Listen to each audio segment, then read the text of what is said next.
छत्रपती शिवाजी महाराज यांच्या जयंतीनिमित्ताने लोकसहभागातून महानगरपालिकेच्या सहकार्यातून पनवेल शहरामध्ये भव्य मिरवणुकीचे आयोजन करण्यात येणार आहे।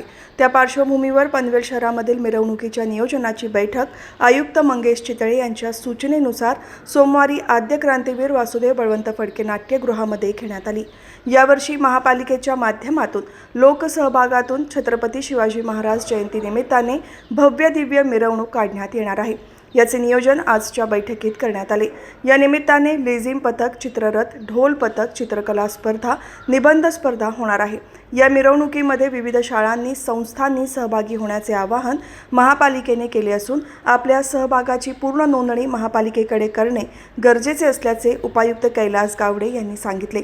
या बैठकीला उपायुक्त कैलास गावडे, रवी किरण घोडके, पोलीस निरीक्षक पटेल, वाहतूक निरीक्षक मनोज महाडिक, सहाय्यक आयुक्त डॉक्टर रुपाली माने, शहर अभियंता संजय कटेकर, मुख्य जनसंपर्क अधिकारी राजू पाटोदकर, महापालिका अधिकारी आणि कर्मचारी, माजी नगरसेविका, नगरसेवक, विविध जयंती मंडळाचे प्रतिनिधी, विविध शाळांचे प्रतिनिधी, विविध शासकीय संस्थांचे प्रतिनिधी उपस्थित होते।